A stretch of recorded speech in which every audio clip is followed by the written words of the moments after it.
You know, Virginia is such a culturally diverse place, and we're so lucky to have great options for entertainment like Virginia Opera. And Virginia Opera will open its new season this week with a show it's never done before, Samson and Delilah.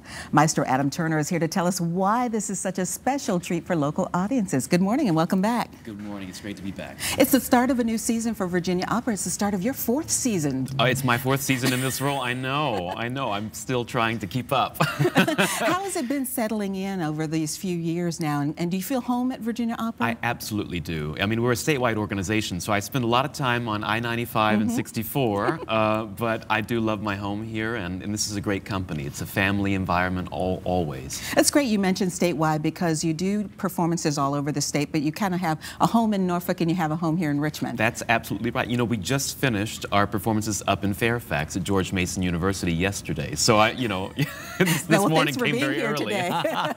Thrilled to be here. Thrilled to be here. Let's talk about Samson and Delilah. Most people know the story from the Bible. Yeah. Is Virginia Opera going to take a new twist on the story a little bit? I think if you're seeing some of these clips that are playing on the screen right now, you can tell that it's not exactly set in biblical times.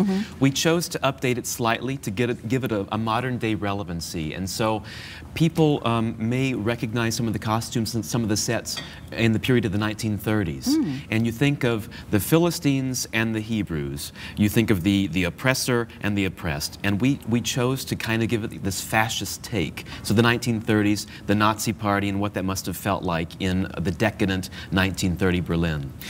So this is kind of the scenic element and the costumes and the concept behind the piece. And I think it works very well. And we take that and set it against the opera, which is French. Yeah, this is always the thing in opera. You know, it's a piece about Hebrews and Philistines set in French. You know, wherever it's always something like that. But for anyone that is scared of the French language, we've got the subtitles up across the screen throughout the whole thing, so you'll never miss a word. But the thing about the French language is it's so beautiful. Even when you're talking about oppressing, you know, it's just like, it's okay. Well, this has one of the most famous scenes in all of opera of seduction, and we're going to hear one of the arias later in the next segment, probably, of a fabulous artist singing this aria about my heart at your sweet voice, and she's trying to seduce Samson with her vocalisms and the siren song. Yes, absolutely, absolutely. Talk a little bit about your cast. The young lady you brought today, voice absolutely beautiful. The young lady we brought today is actually the cover. She's ready to go on at a moment's notice. That's Melissa Bonetti. She's fabulous, accompanied by Shelby Rhodes, our wonderful principal coach. But we have a great cast from Metropolitan Opera singers, including Kathy Goldner and Derek Taylor and Michael Chioldi, all coming back to us and debuting these roles with us. They'd never sung the roles, and that's one of the things that Virginia Opera does, is we're able to attract these amazing artists that sing all over the world that want to try something new out. New and fresh, and they get a chance to do it here. They perform it 7 times, and so by the time it comes to Richmond, actually, you get a well-oiled machine. It's I fabulous. like that. And the nice thing is that you're attracting worldwide talent who come here to Virginia to perform this. And as I said, we're so culturally diverse, but we're also very culturally lucky to have something like Virginia Opera. Absolutely.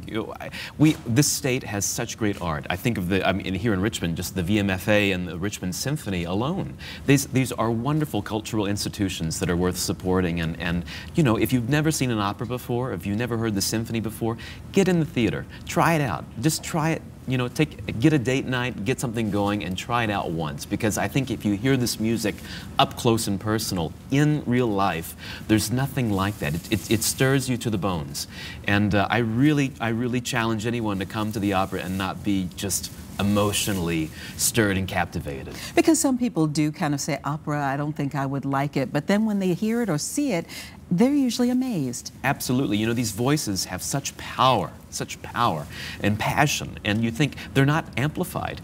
These singers train for decades to learn how to project in a huge theater over top of an orchestra and a 40-voice chorus.